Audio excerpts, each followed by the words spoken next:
I'd like to welcome everyone back, wherever you are, in whatever time zone, whatever portion of your day you've been through.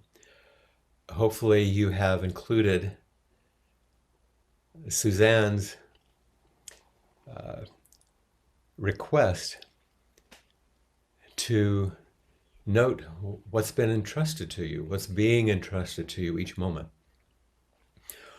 Right now, what's being entrusted to me is this time.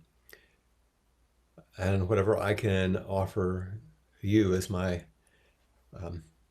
gift during this period of time.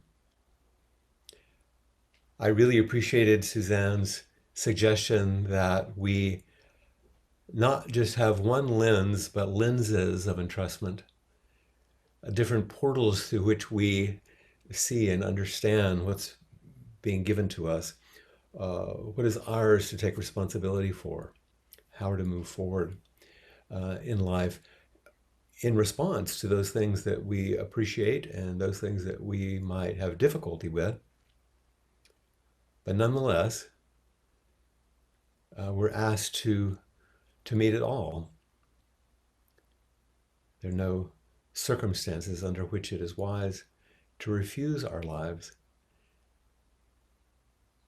What am I entrusted with? I also really appreciated Suzanne's bringing forward something that so many of you are familiar with, and which I have appreciated for many, many years, is the formulations that the cultural anthropologist Angeles Arians has used when kind of formulating the essentials of essential threads of spirituality that seem to go through various cultures, various expressions. And they are those four brief notes to, we're asking each tradition, whatever it is, we have to bring ourselves forward to show up. We cultivate an attention to pay attention. We want to be and tell the truth. And we want to soften our attachment to outcomes. This is, I think, fairly easy for most of us to feel and to understand, to get an appreciation for. But today, as I was thinking about how to speak a bit about our short text from Dongshan, or Tozan, the Song of the Jewel Mirror Samadhi, it occurred to me, as I've done many times, that actually, if we put them in reverse, we began to get a feeling for what the Song of the Jewel Mirror Samadhi is asking of us and the instruction that it's offering. If we start with letting go of our attachments to outcomes, if we begin there to soften our grasp, to open our hand of thought, as Uchiyama Roshi used to say. In fact, it's more profound than I can even say here, what we're asked to surrender to and let go of. As if, in fact, we would let go of the idea of outcomes. There's only the contingent flow of experience. Points along that flow are only outcomes for us because we name them as such, and because our mind and heart and body and experience have limited them and made them points on what is actually an ongoing flow. And our attachment has to do with the way we attempt to shape things so that it matches our hope-for outcomes, or protects us from our feared outcomes. So if we begin with suchness, which is a release of our attachment to outcomes and our immersion in the wholeness, the fullness of each moment, then we go to the second, which is tell the truth. That is the truth. What allows us to settle into truthfulness to express the truth isn't personal. It's the truth of the moment, the truth of each moment, the truth of the flow of contingent experience, the truth of impermanence, the truth of no outcome which divides reality. There's only the flow. And we see things with more wisdom and with more compassion as we chant in the 4 practice principles, being just this moment, having let go of our attachment to outcomes, we find ourselves in truthfulness. And as outcomes soften and truth flows, our attention opens, which is the next one, pay attention. We're more attentive, less caught by our ideas, thoughts, fears, concerns, coping strategies, protections.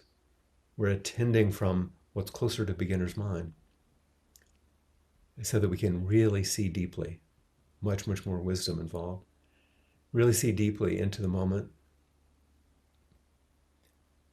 And as we've softened our attachments, moved into truthfulness with full attention, now we've shown up.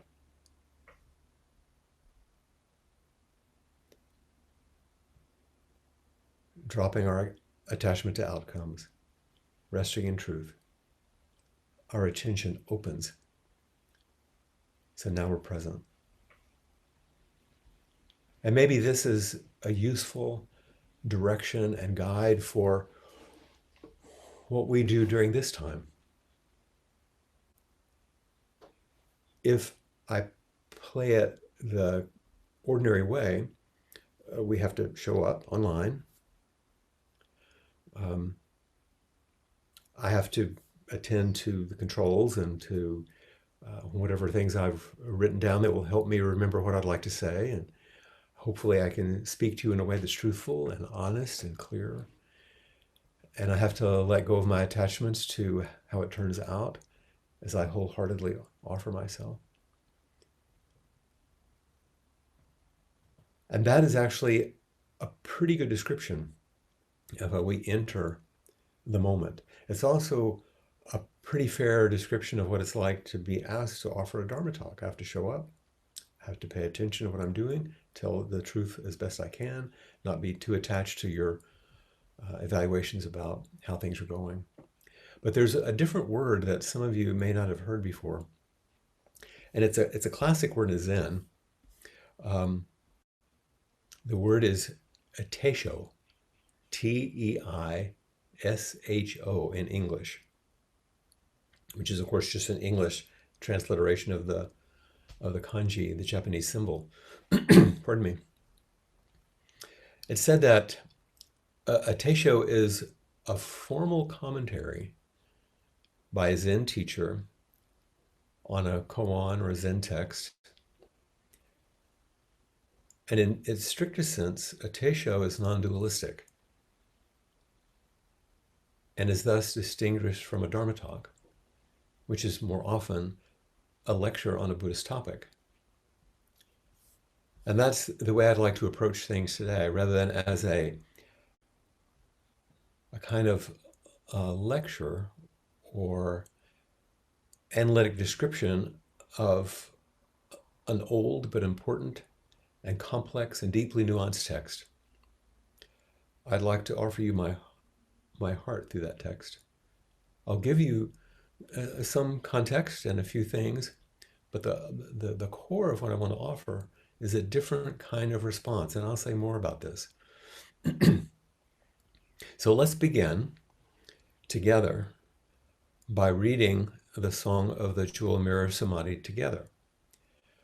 I believe that I gave you 2 translations. One of them is entitled The Song of the Jewel Mirror Samadhi, which is the text which I'm most familiar with because it's the one that was adopted by San Francisco Zen Center, where I did most of my training. The Precious Mirror Samadhi, the other translation, we'll speak about a little bit later. But let's begin with the song.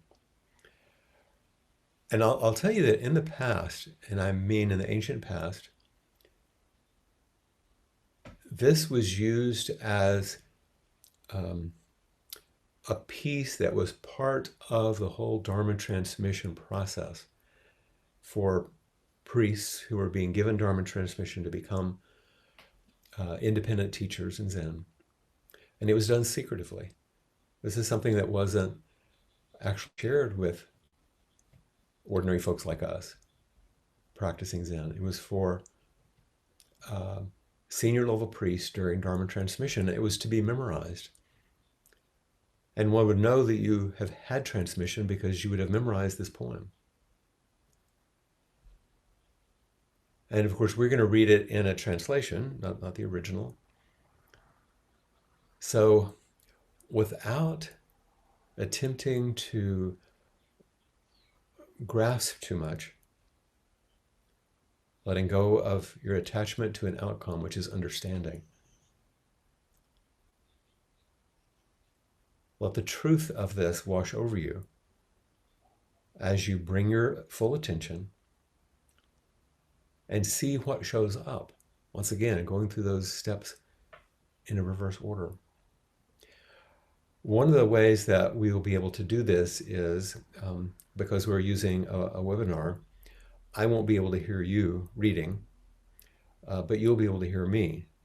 So in a way, each of you, wherever you are, will be chanting or reading along with me. Please do so out loud.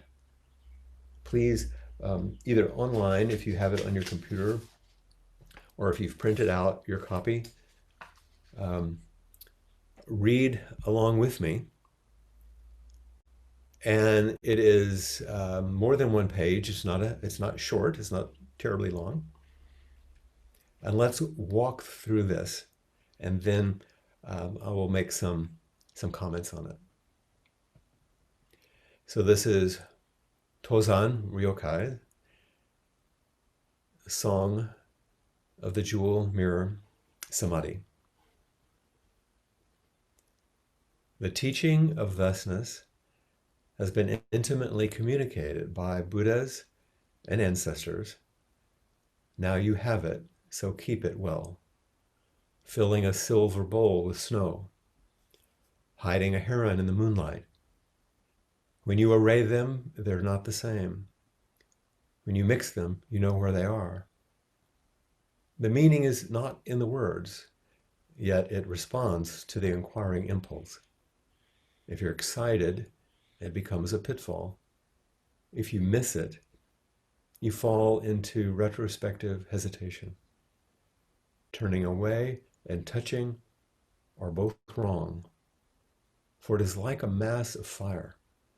Just to depict it in literary form is to relegate it to defilement. It is bright just at midnight. It doesn't appear at dawn. It acts as a guide for beings. Its use removes all pains. Although it is not fabricated, it is not without speech. It is like facing a jewel mirror. Form and image behold each other. You are not it. It actually is you. It is like a babe in the world in 5 aspects complete. It does not go or come, nor rise nor stand. Baba, Wawa, is there anything said or not? Ultimately, it does not apprehend anything because its speech is not yet correct. It is like the 6 lines of the double split hexagram. The relative and absolute integrate.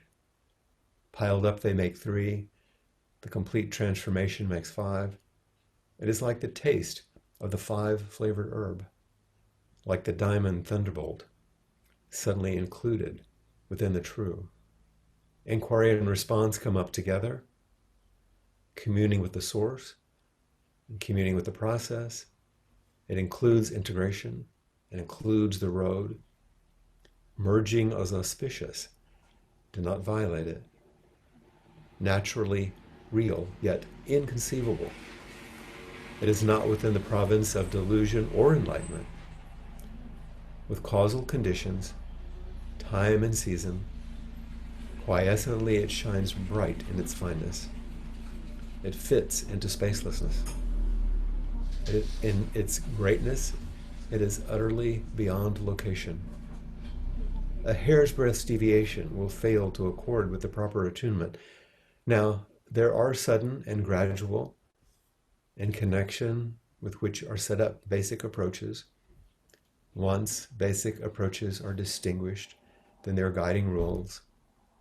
But even though the basis is reached and the approach comprehended, true eternity still flows outwardly, still while inwardly moving, like a tethered colt, a trapped rat.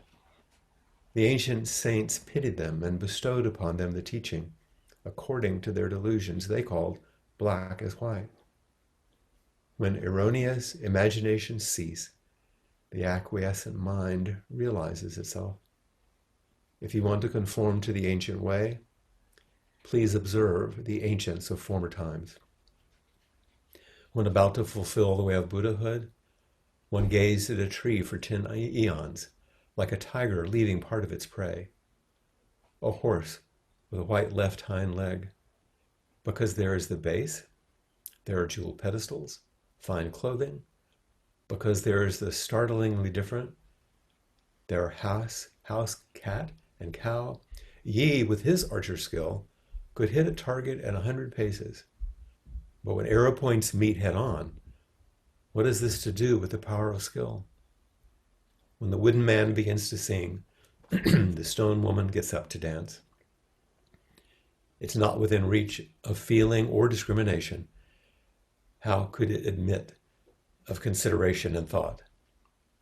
A minister serves the Lord. The son obeys the Father. Not obeying is not filial, and not serving is of no help. Practice secretly, working within, as though a fool, like an idiot. If you can achieve continuity, this is called the host within the host.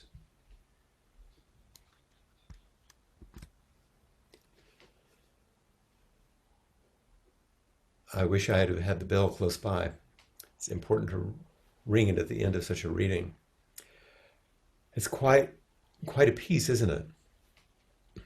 It is, to say the least, somewhat baffling. It may sound like some sort of mystical incantation. I remember Peg speaking about this once, and she said, it feels like you're inside a fevered dream or some strange hallucinogenic poem with images of trapped rats and babbling babies and wounded tigers and arrow points meeting in the sky, stone women dancing and wooden men singing. Having trained in temples in which this was chanted quite regularly, we would go over it and over it during service each morning. I really didn't understand it. It seemed sometimes like an alien piece from an ancient culture I could never understand. And I'm afraid that I'm not going to help you much in that regard. Because I don't think our best use of our time, especially since our time is brief, would be for us to go through an academic analysis of what this might have meant. There are so many images and illusions which the people of that time, ancient Chinese folks, would understand because the imagery points to things within their own culture, with their own poetry and literature. And they are beautiful, and I may mention a few. I'll say more tomorrow, but I'd like to go back through it. But this time, in the spirit of Teisho, which I mentioned earlier, I'd like to just respond to it, not interpret it or explain it, but speak to each of you as if you were all receiving transmission. Because that's actually true. That's the truth of any teaching like this. We're entrusting you with something. Something's being transmitted. And even without the formal ceremony or ritual of entrustment, I'm offering the Dharma to be carried forward by every person listening in your own lives,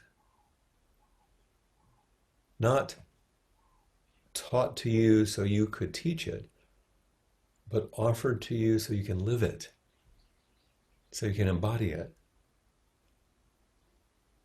not so you can understand it. So in that way, it's very much more like poetry, which it is.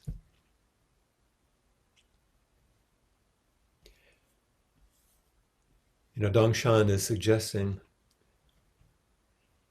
that all practitioners should preserve and care for whatever experience of suchness has been intimately communicated to them from the practice and from the teachings.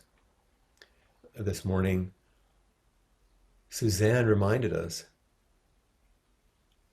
that all of us as practitioners should preserve and care for whatever experience is being intimately conveyed through our lives, which is none other than our practice and teachings, which is none other than the expression of suchness.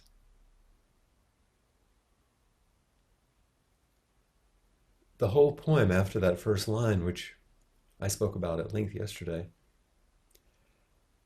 comments on the reality of suchness, of wholeness, of the completeness of each thing, each moment. Even when we say thing and moment, we've made it small, we divided it, it's inexpressible. Hence, suchness or thusness. The whole poem comments on this inexpressible reality, using words, and how it's to be preserved and carried forward. Another practitioner, she too, previously wrote something called the Sandokai, which we translate sometimes as the harmony of difference and sameness. And the early imagery of, for example, in what we just read, the snow and the white bird suggest foreground and background blend and seem alike, even though each thing can be easily distinguished in certain ways. An underlying theme of this whole poem is the interaction and integration of the universal and the particular, the relative, the absolute, the mundane, the sublime. What is foreground in certain situations, what becomes background, depending on our way of viewing, but the lens that we look through as we meet everything to which we've been entrusted. As we practice, as we soften our attachments to the outcomes and move into truth with a full awareness and presence, ultimate reality, suchness, thusness, becomes visible through our practice. This sort of oneness, sometimes we call it, the words are difficult, where distinctions are seen and seen as illusory. Snow in a silver bowl, a heron in the moonlight. The snow in a silver bowl is one of those images that comes from Nagarjuna many, many centuries before, when he was passing the Dharma to Kanadeva, his Dharma heir. So I just mentioned it. These are images that people of this time would have known. But I hope that you can begin to see and hear in the way that we're speaking about this, and as your own practice moves forward, that this song or this poem is conveying a gift of the Buddha's awakening. And there are 5 positions, and they're pointed to: taste of the 5 flavored herb, the hexagrams, the 5 positions of the relative and the absolute, the contingent and the essential. And there are 5 brilliant facets of that gift which have been passed down by successive generations of teachers from the time of the Buddha. And it's only passed down warm hand to warm hand because it's not an intellectual understanding. It was really highlighted in our last visits in the last few years of Joko's life when Peg and I visited her, in which she emphasized the insistence on the ongoingness of relationship as a foundation for entrustment and transmission, as a living activity. It's not something that is given. That would make it small, and it would make it circumscribed by something that it can't be contained in. It's not a handoff of something,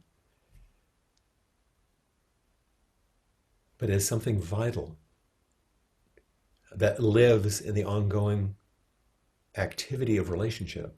And it's why, for example, Joko is insistent and sometimes frustrated on having her Dharma heirs, those to whom she'd given entrustment, remain in contact with her, not because she wanted to control them, but because the transmission could remain alive and could flow fully, Buddha to Buddha. Only a Buddha and a Buddha, as Dogen speaks about, as the Lotus Sutra reflects. And this is why we engage inquiry around this. And you see that, for example, earlier today, Suzanne's beautiful talk, which laid a framework and a foundation. And then when people came on to ask questions, it flourished, it flowered, it blossomed, even more deeply, more beautifully, most subtly. So this is just a little sort of orientation to the way that I'd like to walk back through the Song of the Jewel Mirror Samadhi.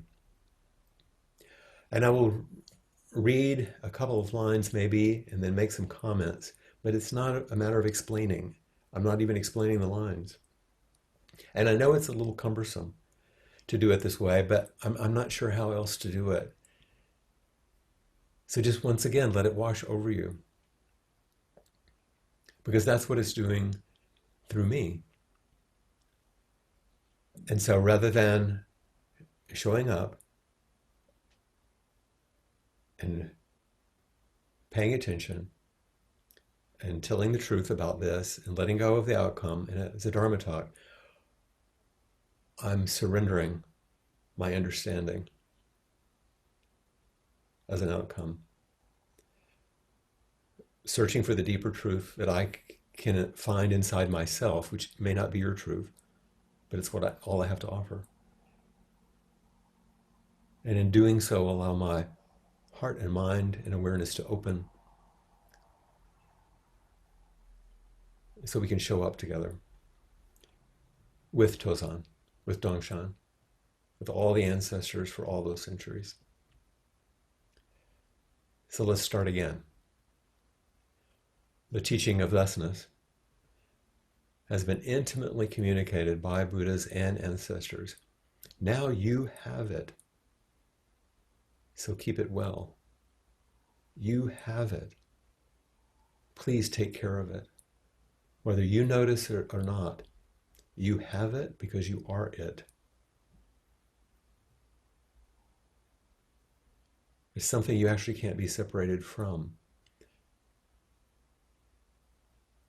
But you can, as Merwin said, be asleep with the compass in your lap. So we wake up. And this follows the imagery, filling a silver bowl with snow, hiding a heron in the moonlight. When you array them, they're not the same.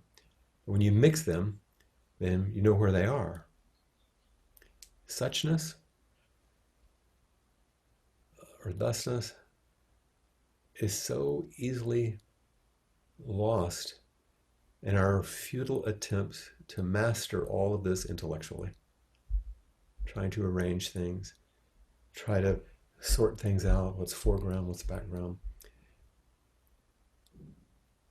The everydayness, as Suzanne suggested, contains the vastness. Boundlessness is being manifested as ordinariness. This is the Heart Sutra.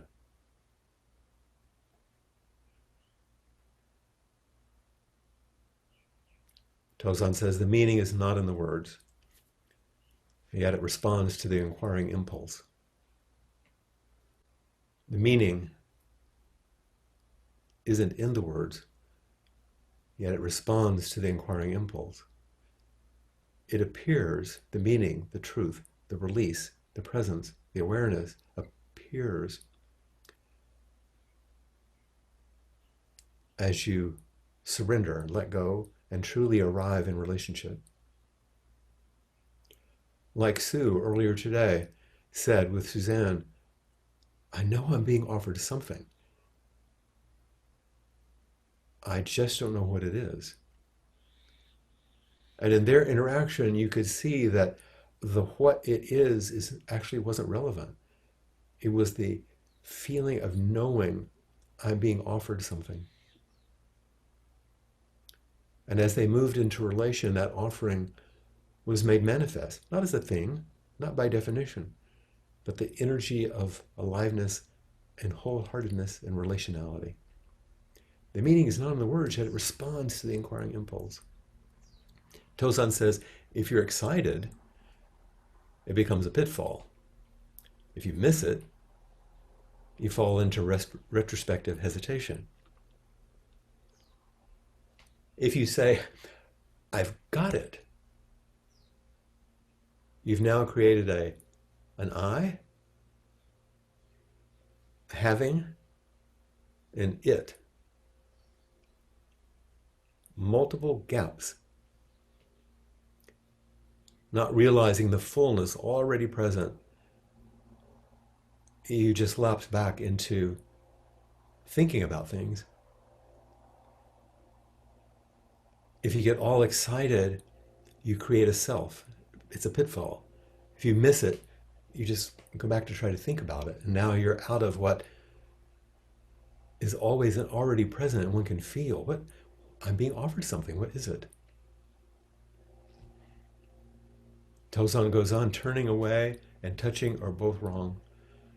For it is like a mass of fire just to depict it, and literary form is to relegate it to defilement. You can't contain boundlessness. By definition, when it's boundless, there's no containment. We talk about forest fires. We say, oh, it's 50% contained, it's 10%. You can't depict it in this way. You can't contain boundlessness by definition. And you can't step outside of boundlessness by definition, because it's all inclusive.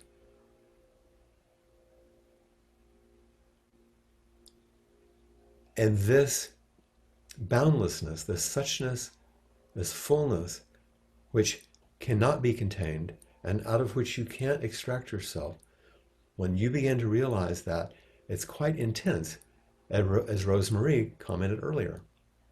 It's quite intense. Tozan says, it is bright just at midnight. It doesn't appear at dawn. It acts as a guide for beings. Its use removes all pains. Very Zen sounding, isn't it? What we're being offered, I'm being offered something. What is it? Does not appear in ordinary ways or ordinary times and in the way that our senses typically contain experience. And yet it's constantly showing us the way. In fact, it's the way showing us, showing up as us.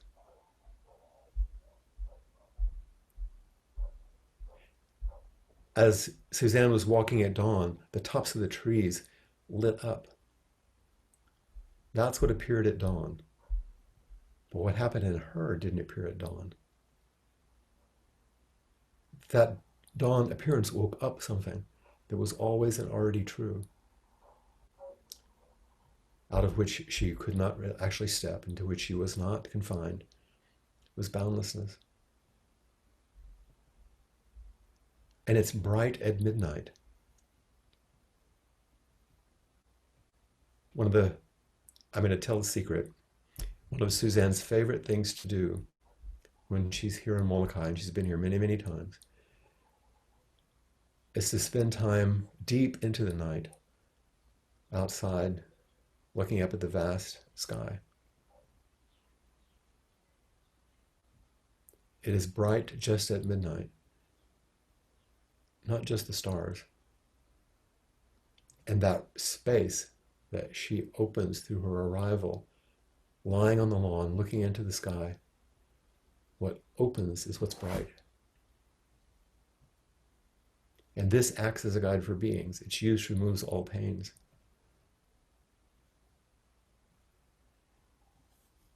Continuing, although it is not fabricated, it's not without speech. Just because something is unconstructed, it doesn't mean we don't do our best to express it. What's poetry and music for anyway? We do our best to express the unfabricated using speech. And it doesn't capture boundlessness, suchness, but it is a way of taking care of it, of being entrusted and expressing and reflecting through the jeweled mirror of our own samadhi what's moving. In fact, he says next, it's like facing a jewel mirror. Form and image behold each other. You are not it. It actually is you. The old famous quotation by the German mystic Meister Eckhart, the eye through which I see God is the same eye through which God sees me. You're face to face with ultimate reality every moment. But you think it's somewhere in the distance that you'll someday realize if you just understood. But it's more intimate than that. It's too close for you to see it. What is seeing and what is being seen are creating each other. The eye through which I see God is the same eye through which God sees me. Each person who comes to see you, suppose you're meeting a spiritual friend, or just having tea, or you're meeting your grandchild, or someone that you work with. Each person who comes to see you is emptiness expressing itself in form.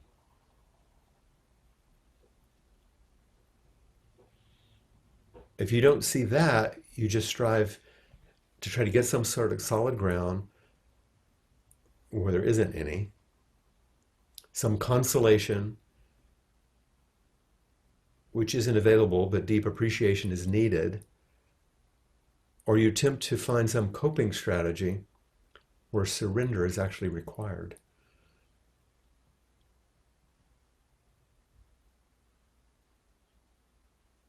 It's like going on, it's like a babe in the world in 5 aspects complete. It does not go or come, nor rise, nor stand. The strange little words of the babbling ba ba wa wa like a child. Is there anything said or not? Ultimately, it does not apprehend anything because its speech is not yet correct. How simple are you willing to let things be? Like a child. Not foolish or ignorant. Not ignorant but elegant. Not simplistic but direct and immediate. These distinctions make all the difference. And this is a space in which Tozan is beginning to talk about the I Ching, where he's saying it's like the 6 lines of the double split hexagram. The relative and absolute integrate. Piled up, they make 3. The complete transformation makes 5. It's like the taste of the 5-flavored herb, like the diamond thunderbolt. Subtlety included within the true. Inquiry and response come up together. This thusness contains and expresses everything, no matter how you arrange it. And we create each other and everything in that space. And this mutual arising is an organic and natural unfolding we're not in charge of, but with which we participate. The simplicity of clicking that little hand, where you raise your hand and come forward.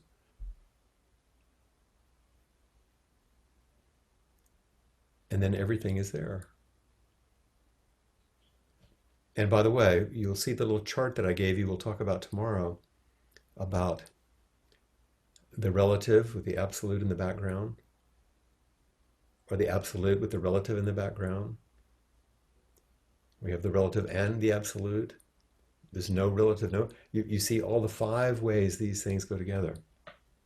That's what the reference is, just so you understand that part. He goes on, communing with the source and communing with the process. It includes integration and includes the road. Merging is auspicious. Do not violate it. Naturally real, yet inconceivable. It's not within the province of delusion or enlightenment. Remember, just don't defile it. It has nothing to do with your personal perspective. It's not, your practice was not going to give you some new or better or awakened perspective in contrast to your deluded perspective. That's the way we often think about it. Suchness is outside of all perspectives and also includes all of them. This is the suchness teaching, not the teaching of suchness.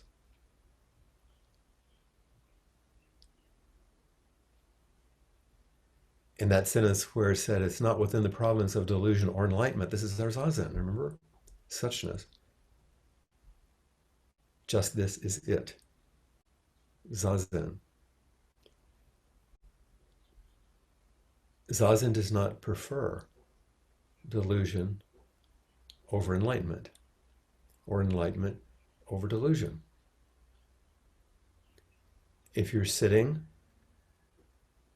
with enlightenment, Zazen has no preference for it. If you're sitting in delusion, Zazen has no aversion to it. This is Buddha's Zazen. This is it. Going on, with causal conditions, time and season, quiescently, it shines bright. In its fineness, it fits into spacelessness. In its greatness, it's utterly beyond location.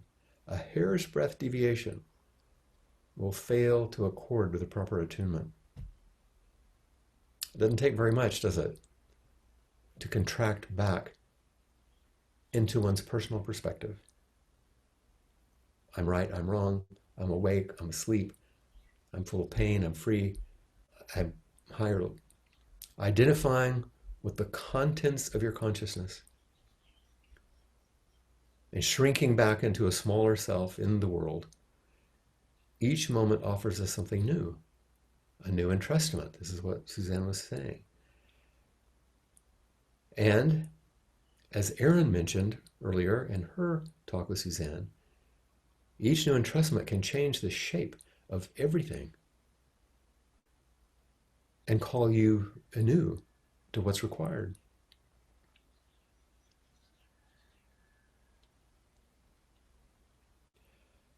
Now, it says there are sudden and gradual, in connection with which are set up basic approaches.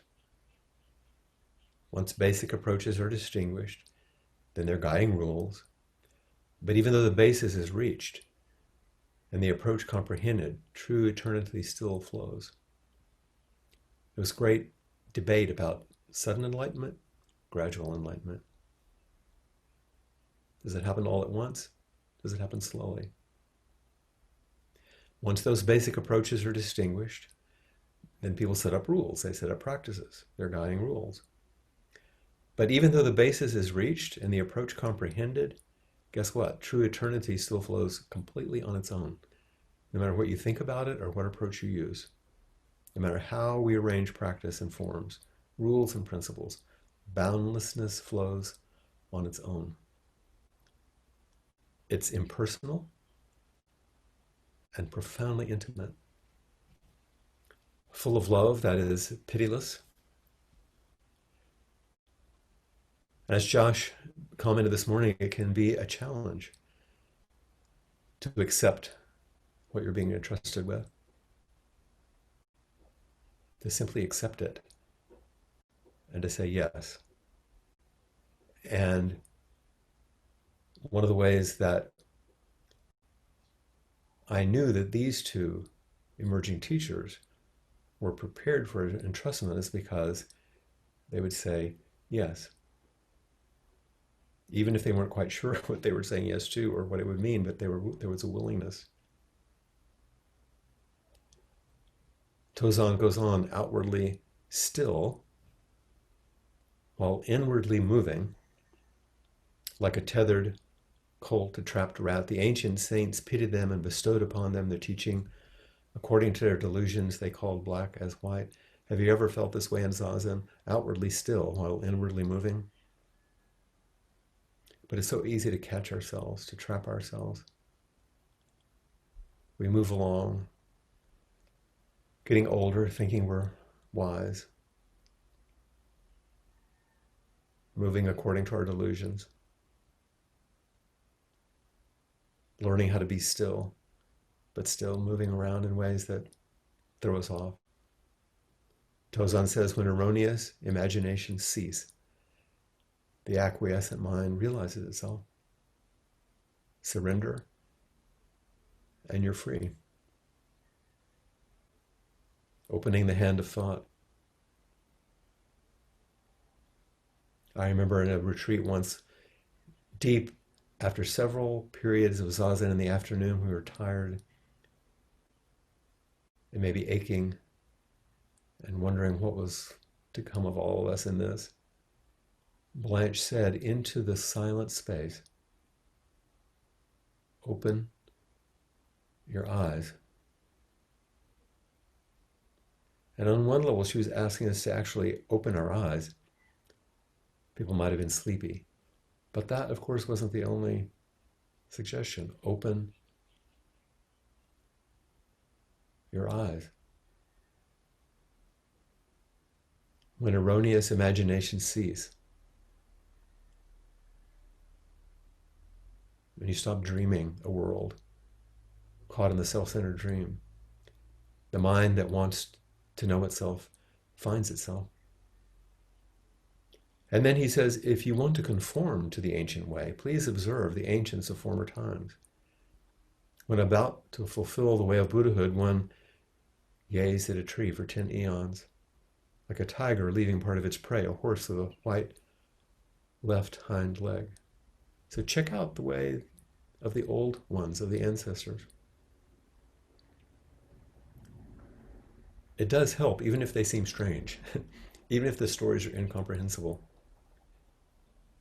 Because there are possibilities that open beyond our local perspectives, which don't contain these possibilities.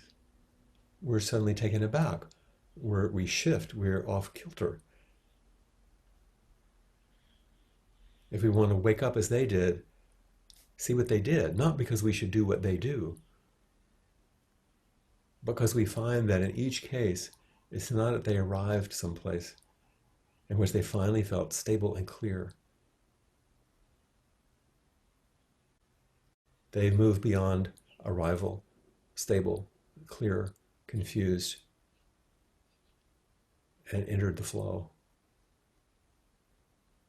Tozan says, because there is the base, there are jewel pedestals, fine clothing. Because there's the startlingly different, there are house, cat, and cow. Yi is a person's name, with his archer's skill, could hit a target at 100 paces. But when arrow points meet head on, what has this to do with the power of skill? When the wooden man begins to sing, the stone woman gets up to dance, it's not within reach of feeling or discrimination. How could it admit of consideration and thought? Amazing things will happen. Remarkable things that look magical, certainly unexplainable. And don't think that they happen or were offered to you or were realized because of your particular skill, because you were smart or clever.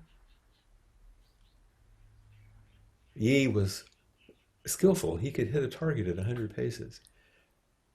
But if two people shoot arrows and they touch, it's not a matter of skill. No one can do that. And yet it can happen.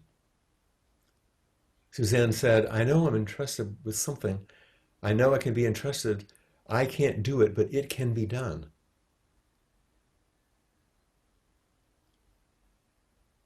A wooden man can sing. A stone woman can dance. But it's not contained by the heart, feeling spaces, or discrimination in the mind. And then, as Tozan moves towards the end, he says, a minister serves the Lord, a son obeys the Father, not obeying is not filial, not serving is no help. He begins to touch on the essence of transmission and entrustment, a guest and a host, someone helping, someone being helped, a simple human interaction. Be flexible. Be a student when it's time to learn. Be willing to teach when someone requires your teaching. Don't get stuck someplace or in a role. Any place you land is provisional. And this is the way we are granted access, as Efrat mentioned, by not trapping ourselves in roles and ideas and stuck places. Be flexible. Take any role that's necessary. And that's the yes, the big yes to life. Now this, I will choose it. Oh, now this, I choose it. Now this, I choose this. I don't know what to do. I don't feel capable. It doesn't matter. Life is going to move anyway. And it's our job to meet it as best we can, and that's why we practice. And this last line, practice secretly, working within as though a fool, like an idiot. If you can achieve continuity, this is called the host within the host. Just go about your business without too much fanfare. It may seem simple, and other people probably are not going to get it. But as you find your integrity and find what your teachings are in this world, in this lifetime, and you start with conviction and you carry through in your life, all the way to the end with vitality, regardless of how it looks to others, this is the secret. Practice secretly, working within, even though you may look like a fool or an idiot. Find your integrity.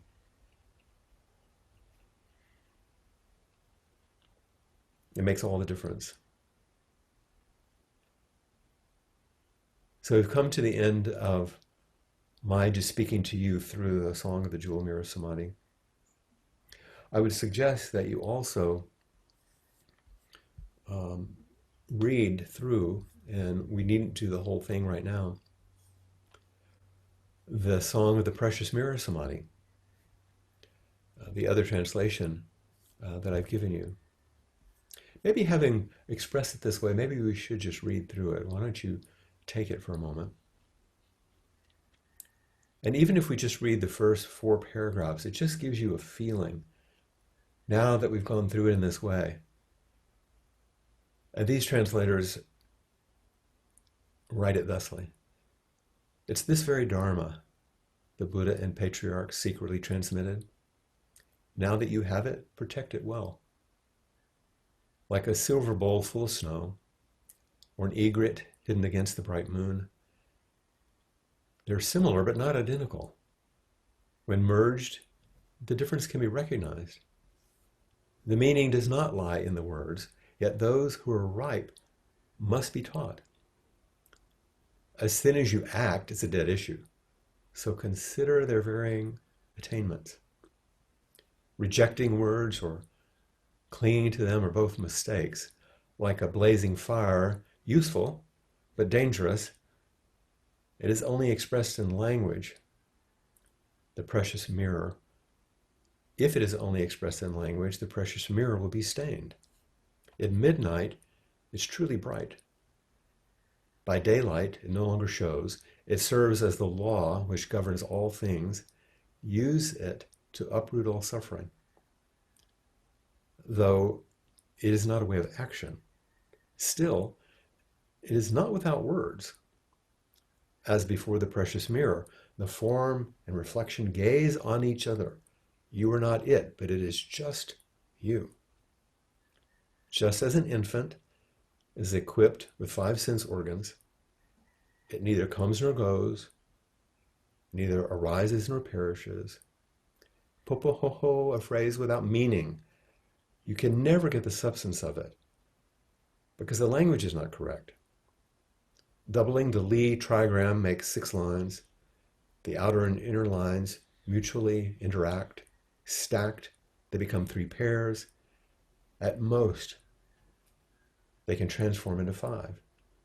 Like the 5 aromas of the hyssop plant or the 5 branches of the Vajra scepter, the exact center subtly harmonizing, drumming, and singing simultaneously. Penetrate the goal and you will fathom the way. In order to lead, there must be a road. To be wrong is auspicious. Do not oppose it.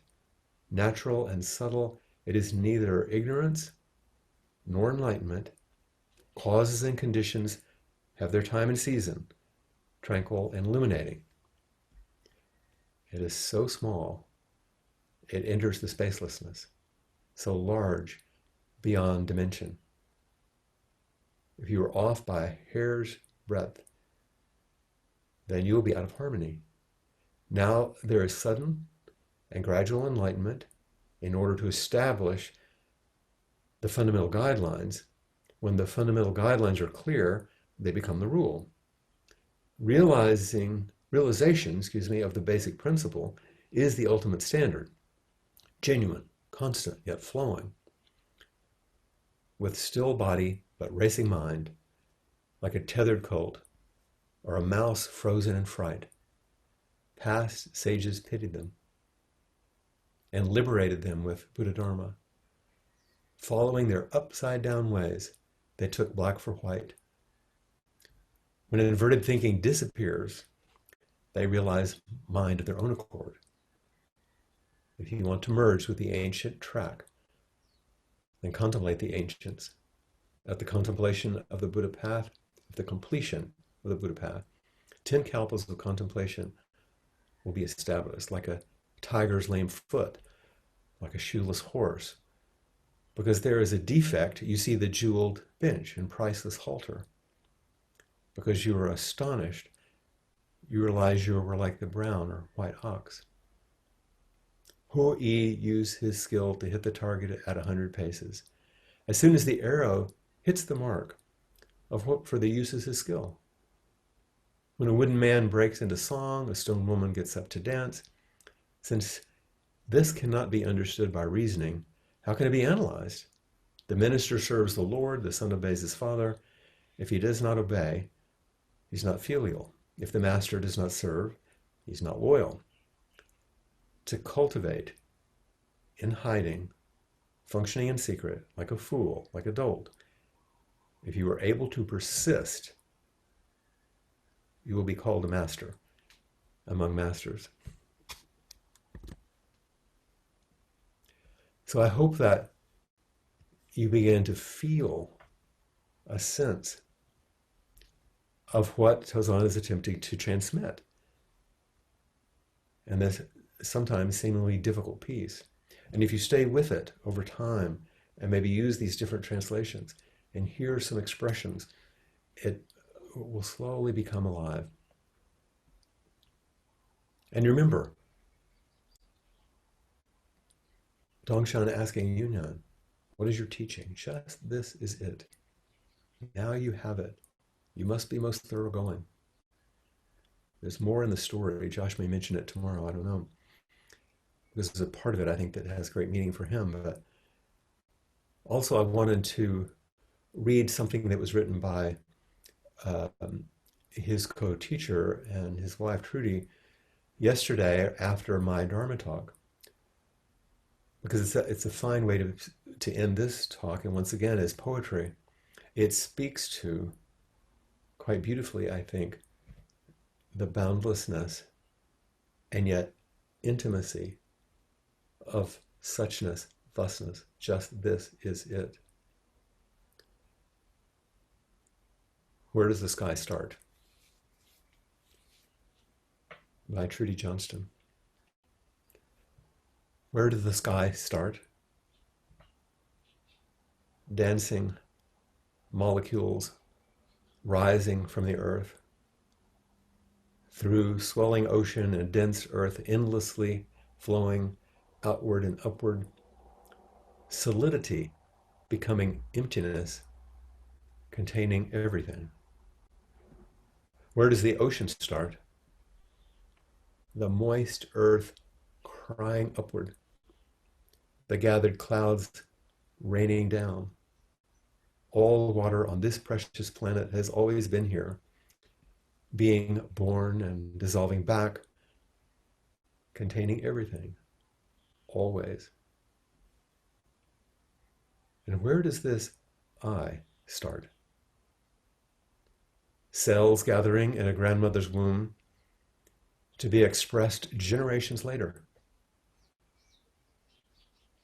Each iteration of life, a cumulative activity of everything that has become before. A perfect expression for this moment, containing everything.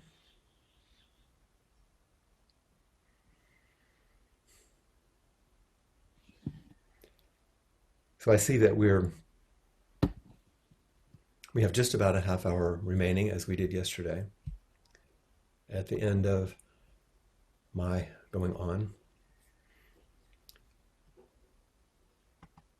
So I will have some time to speak together if you'd like.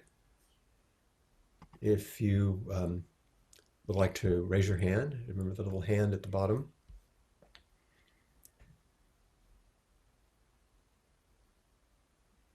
And I believe our helpers working secretly in the background can promote you to the space in which we can connect.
that you, Eileen?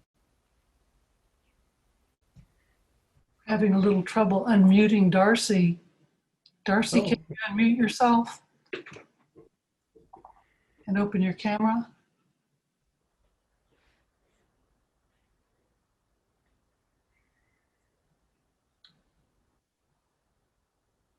Well, I'm going to try the next person. okay.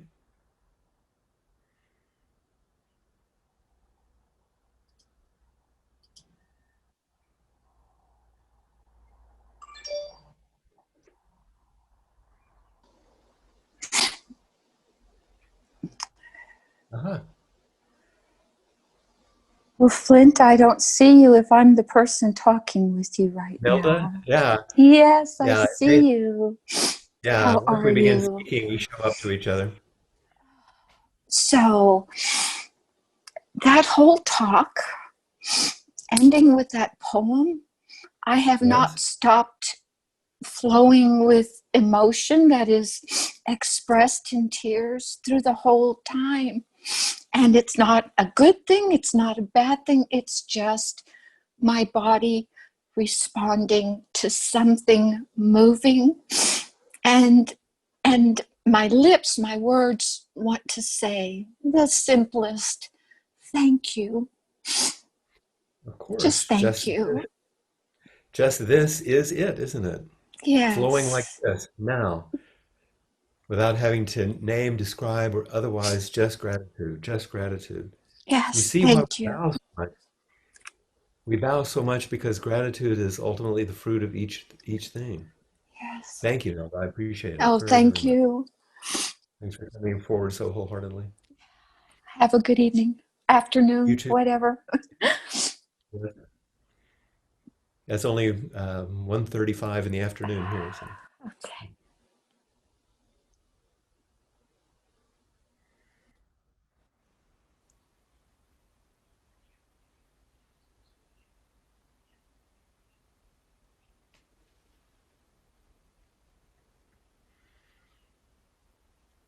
The speed with which these transitions happen are really not a concern.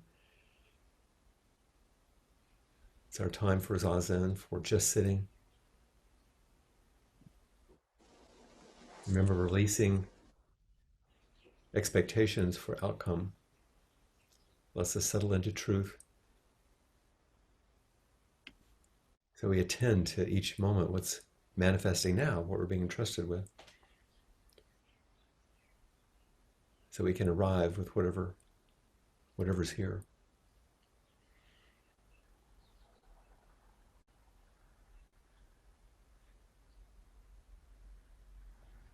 Is it okay to talk now? There you go. Well, I wanted to make sure Okay. you were finished, and I I too want to thank you for what all I can call it is Flint doing his beautiful riff on the song of the Jewel Mir Samadhi, and I have looked at it before with you, but um, instead of looking at each line, it was just wonderful to have it wash over you and then on to all of us. It was a remarkable Nice way to say experience. it. Yes. Well, yes. I It was like that. completely different, but I am labeling it Flint's Riff. Yeah. So Well, yeah. I actually, I constructed an outcome that I attached myself to yesterday as I was preparing. And I noticed more and more suffering because I couldn't get it right. I didn't know what to do. I knew it didn't work. I attempted to work with it in a more classical way. And I thought, wait a minute, what I'm actually teaching is offer your heart, offer your blood, offer what it is to you, but not as an explanation, but as a washing through that we can all immerse ourselves in together. And so I thought, okay, well, I'll risk that and see how that goes. Well, it was fantastic. I'm just one big goosebump right now. I mean, Oh, because we spent a whole week on this before in a retreat, and this was a completely different. I'm so glad you followed that because it was very Well, impactful. that's right. You were in the January retreat, weren't you? Yes. Mm-hmm. Right, right, of course, yeah. So you had a lot of that background, but still, Yeah. yeah, And I thank love you. the details. I love to study, but this was like, shoo. So Well, thank in you. our smaller container, I thought this would be most appropriate. Thank you. Well, it was wonderful. Thank you, Flint. I'm glad it was well met. Washing through me, washing over everyone. I love that. As I sit here and look out at the ocean.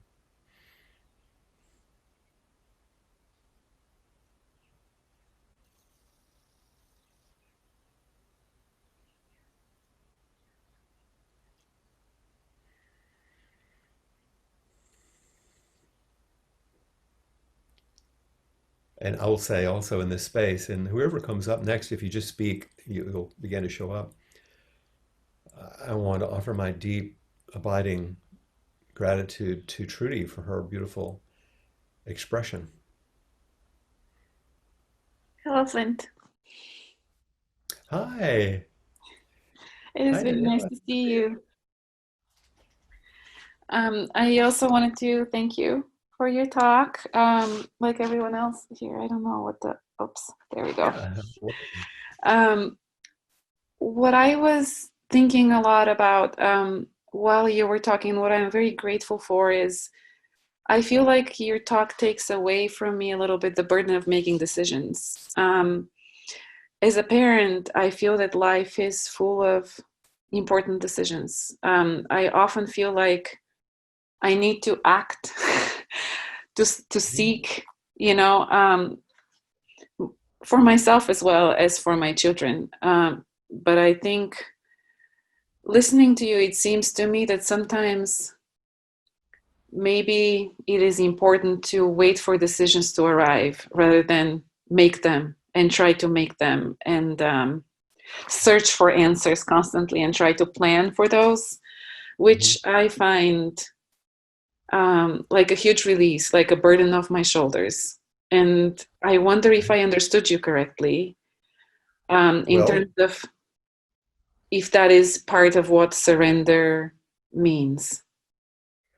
yes, it depends on where you stand, what surrender looks like. And from what you're saying, and from the little I know from the time we spent together, if your tendency is to grasp and try and worry and attempt to predict and control then surrender for you is like pausing, Yes. taking a breath, seeing what wants to arise. If I was speaking to someone who was not very responsible or didn't make decisions or tend to let things flow, their surrender would be towards more uprightness in making decisions. So it's not about letting go of things and it's not about getting rigid. It's about where are you move to the middle way. And for you, that relief comes by saying, oh, if I set down my habit of constantly trying all the time, I may have a little more space for something else to arise that's going to serve me well. You're not going to stop making decisions because you're responsible for your kids and your life, but you can stop making the decisions from that place. The decisions will come from a different place. So I guess then the point of the compass is how do I feel about this? Does it feel like a burden or not? That's what you're That's talking right. about, right? Like That's if right. I'm aware that at some point it's too much of a burden, then that's where the compass kind of the point needs to go. Yeah. This is what you're talking about. Not that there is an ideal way of approaching life because depending on who we are and what we need. Yeah. Yes. Here's So the fact like that if you take your hand, make a fist, make it really tight so it feels bad. Not kind of oh, and you say, okay, this is your trying. yes, Now look at it and slowly let it soften.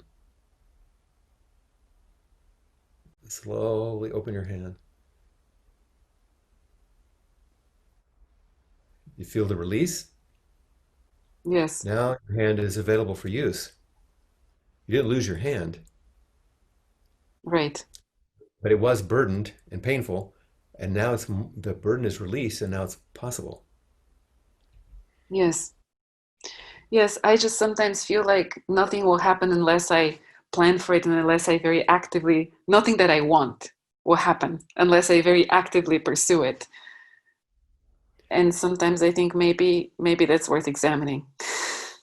Exactly. I think that's a good way to say it. It's worth examining. It's not that there's not a grain of truth in that, but what you're realizing, oh, this is actually a habit pattern, and Yeah. there's not very much freedom in it. And so you have to surrender to find more freedom. And that's why I said it's not that you won't make decisions, you will, but who makes it will be different. Will Yeah. it be your true self with that spaciousness, or will it be some fearful old habit place? That's the difference. Yeah. So it does feel like a relief. So thank you. Good. Thank you for your question. That's a really good. I think that will probably help other people to have that discussion. I Thank you. sincerely hope so. Thank you, Yes. Flint. Mhm.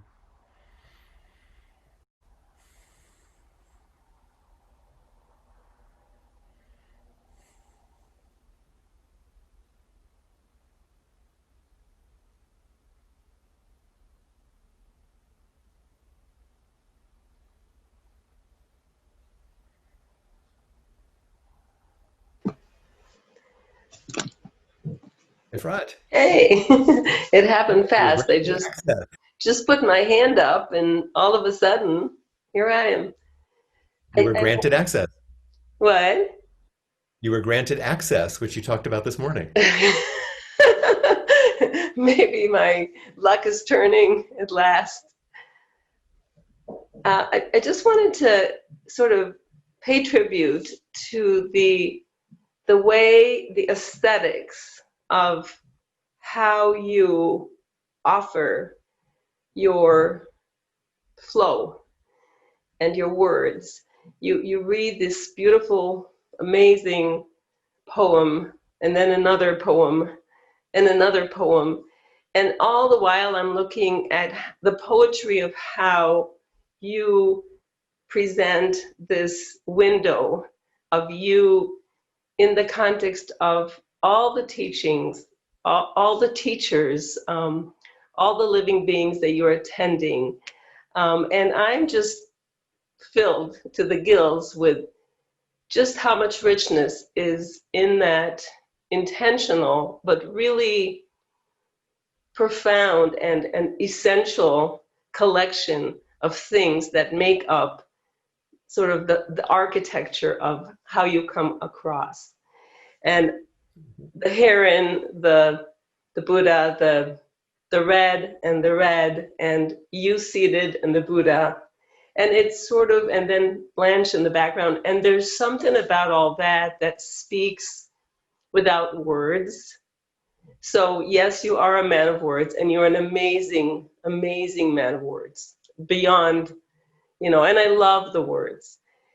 Mhm. And at the same time, the wordless comes through so strongly, and the two merge. They do merge well, and they create something that really is inexplicable, but does wash over, as people have said, and creates a flow. And I just wanted to somehow try to transmit that which I am receiving back to you and to everyone in the Sangha, because, that's the mastery that we are looking at and aspiring to, and bumbling away along the way towards, Yeah, right? So I really appreciate that.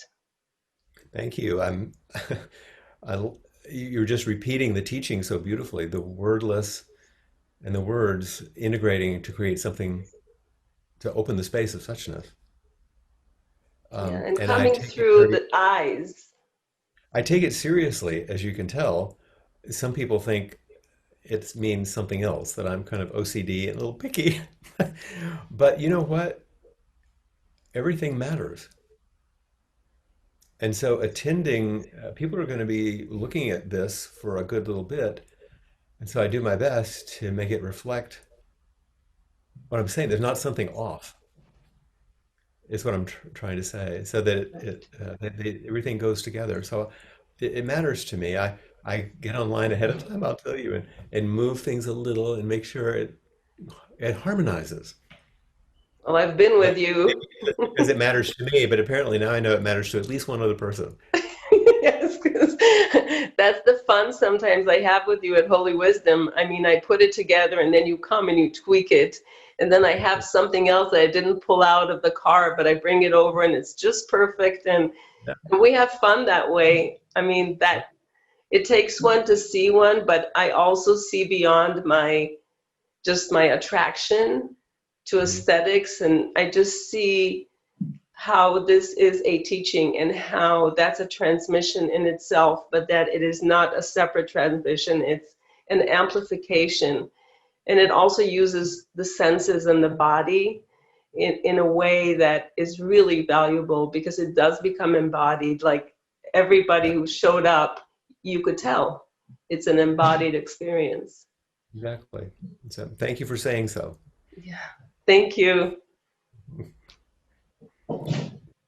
I actually asked Aaron, my partner Aaron, what his practice was because he doesn't do this practice in this way. And he said, my practice is making beauty, which I think then I'm surrounded by what he helps me make. So after nearly 40 years, it's rubbed off a bit, I guess.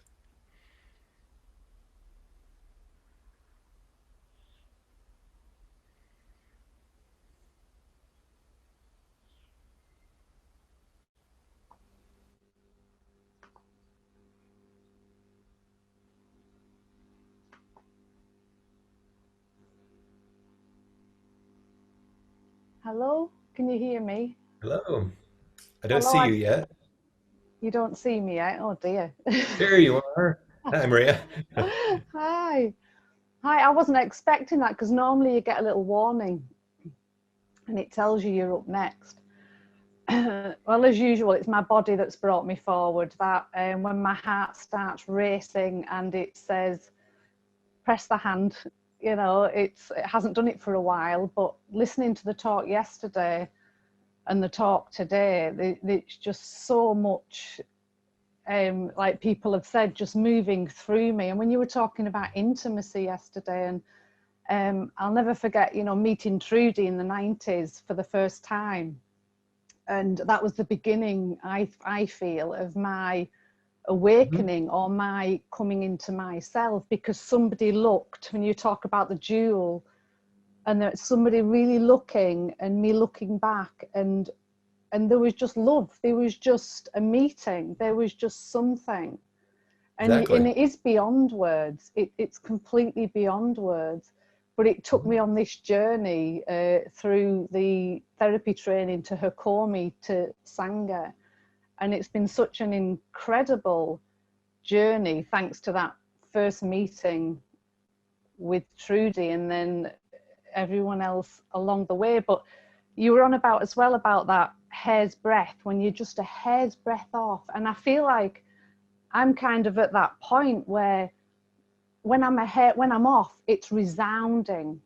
And I'm so aware You really of, feel that yeah, where I'm in your off. body. Yeah, it's so, you know, but listening to you talk, the suchness and I can't remember which way you said it. I'm not it, it's me. Is that what you said? You're And not it. It actually is you. And it makes something feel possible.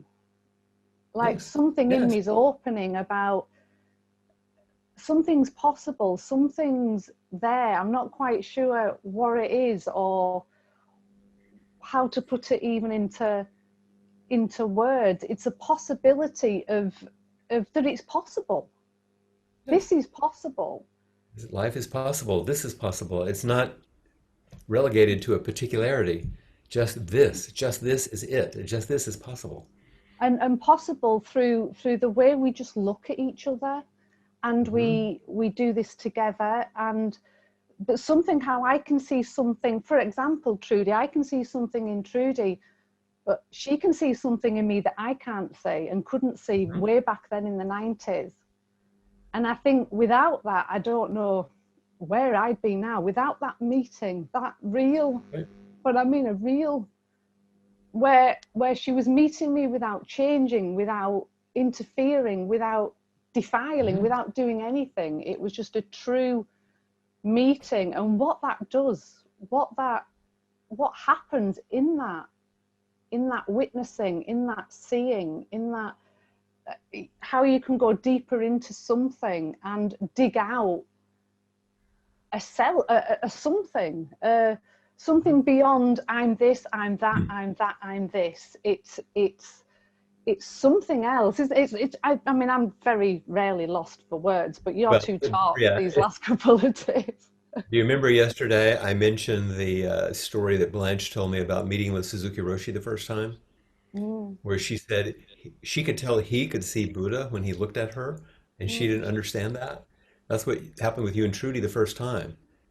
She could see everything that you have unfolded as then, not mm, as a idea.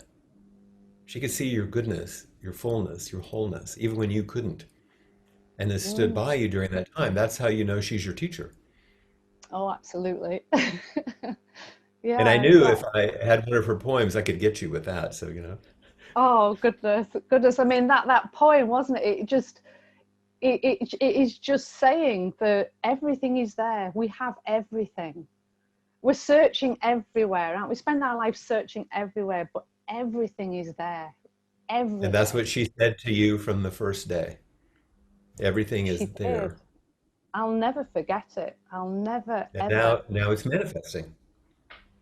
And I remember on my drive home after that meeting, I bumped into myself. And that's the only way to describe it. I was driving home and I felt something. I arrived. Yeah, And it's the preciousness of that kind of meeting that's right. that wakes up. And that's what all of the koan stories are about two people meeting each other and Mm. what happens in between that wakefulness. So thank you for telling us yours. And when you were talking about the intimacy yesterday underneath that was Robe. just, oh, yeah, that just says it all. It really does. Yeah. Thank Thanks you. so much, Maria. It's good to see you. Yeah, you too. You too. I haven't seen you for a while, so it's really nice to connect.